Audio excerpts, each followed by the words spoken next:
The ancient stones of the Tower of London stand silent, yet they whisper tales of a grim and storied past. For centuries, this imposing fortress has commanded a reputation as one of the most haunted sites in Britain, a place where spectral presences are as much a part of the narrative as its royal prisoners and infamous executions. But what exactly are these apparitions? Are they genuine ghostly figures, lingering echoes of violent ends, or simply the powerful residue of a history so profound it seems to manifest itself? The enduring fascination with the tower's supernatural claims is undeniable, a captivating blend of chilling folklore and historical fact that has cemented its place in the public consciousness as a site where the past refuses to stay buried. Each stone, each shadow seems imbued with a memory, a fragment of sorrow or betrayal, making the tower not only a symbol of royal authority, but also a keeper of spectral stories passed down through generations. From its origins as a formidable Norman stronghold, the Tower of London has worn many hats: royal palace, unbreachable fortress, dank prison, and grim execution site. Its walls have witnessed periods of immense conflict, countless imprisonments, and, tragically, innumerable deaths.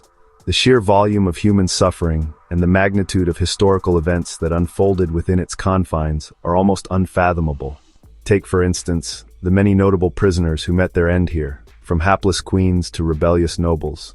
Anne Boleyn, Catherine Howard, Lady Jane Grey, names synonymous with betrayal, beheadings, and broken promises. The tower's long evolution, from a symbol of Norman might to an embodiment of state power and justice, has been underscored by a constant, pervasive presence of death and despair throughout centuries of its operation. One might even say it's had a killer track record. Not all deaths were swift or politically charged. Many prisoners languished in miserable conditions, their final days spent in cold, damp cells far from the comforts of courtly life. Others were subjected to torture, like Guy Fawkes, whose body was stretched to its limits beneath the very floors tourists now tread. The tower's legacy is not merely of those who ruled from it, but of those who were ruined by it. Among the tower's most famous spectral residents is Anne Boleyn, the ill-fated queen who lost her head on Tower Hill. Legend has it her headless apparition can still be seen near the Chapel Royal, perhaps forever searching for that elusive head start on escaping her fate.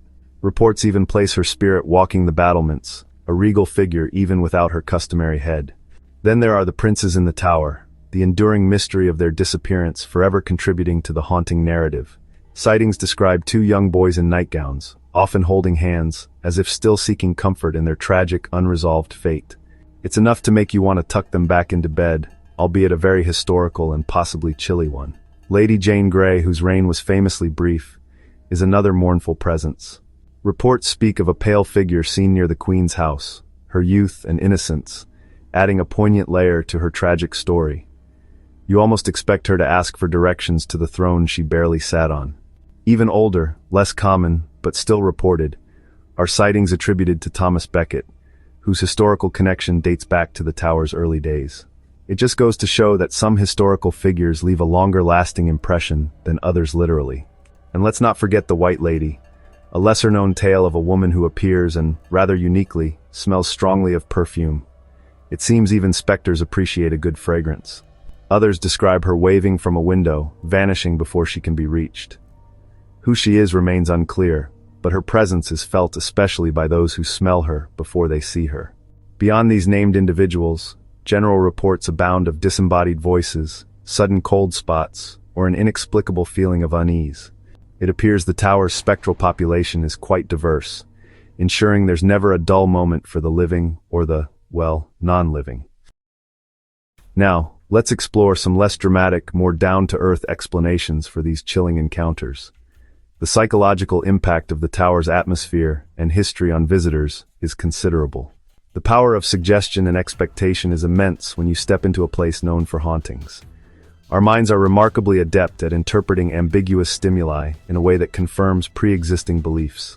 If you expect a ghost, that creak in the floorboards might just sound like spectral footsteps.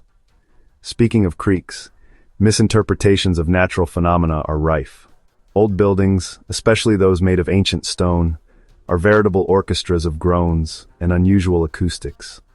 Natural light patterns can create deceptive shadows, playing tricks on the eyes, and temperature fluctuations are a given in these historic structures, What feels like a ghostly chill might just be a draft that's been around longer than most countries. Consider also the role of pareidolia, the human brain's tendency to find patterns and familiar shapes in random data. That shadowy figure in the corner? It might just be a coat rack playing dress-up. The influence of collective memory and shared narratives also plays a significant role, with historical accounts and popular culture constantly reinforcing the idea of hauntings. And for those truly unsettling feelings of dread, science offers infrasound low-frequency vibrations that can affect human perception and create a sense of unease without us even realizing it. These sounds can cause nausea, anxiety, and even hallucinations. So, perhaps it's not a ghost, but simply a really bass-heavy draft. We must also consider the power of storytelling itself. When guides relay chilling tales on candlelit tours, when documentaries frame the tower as a place of death and doom, they help cement the idea of ghosts, so much so that people almost feel disappointed if they don't experience something eerie. Regardless of whether one believes in literal ghosts, the stories of past events and figures are irrevocably intertwined with the Tower of London. The tower isn't just a building, it's a physical manifestation of British history. There's a profound human tendency to personify historical trauma and tragedy, giving form to the abstract concepts of suffering and injustice that occurred within these walls.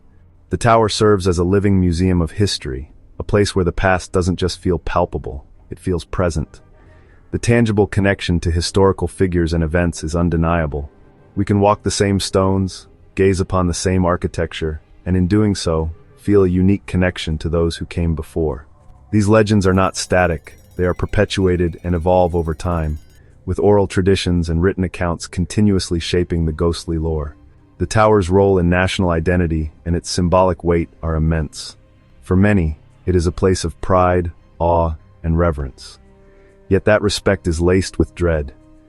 Its tragic stories serve as a powerful, albeit sometimes spooky, reminder of historical lessons learned, or perhaps unlearned. Even as new generations visit, the tower's atmosphere remains thick with memory. Whether on a school trip, a ghost tour, or a scholarly expedition, visitors carry its stories forward. In this way, the tower continues to haunt us, not just through ghosts, but through history itself. So, we return to our central question. Are the ghosts of the Tower of London truly spectral presences, or are they the deeply imbued historical memory of a place steeped in tragedy? Perhaps it's a bit of both, or neither, depending on your perspective. What is undeniable, however, is that regardless of one's belief in literal ghosts, the tower's past continues to resonate powerfully. The ghosts may be literal apparitions, or they may be metaphorical representations of historical residue, lingering, emotional, and psychological imprints of centuries of human drama.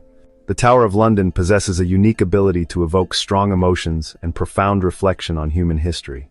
Its stories serve as warnings, remembrances, and mirrors inviting us to reflect not just on the lives lost within its walls, but on how we preserve and process the memory of the past. The debate about the true nature of these phenomena continues, making the tower a place where history truly comes alive, in one form or another, whether you're seeing spirits or simply feeling the chill of 1,000 years of stories. Perhaps the real question isn't whether they're ghosts, but whether we're truly listening to the stories they represent. If you enjoyed this video, be sure to like, comment, and subscribe for more content like this. It's London Lee.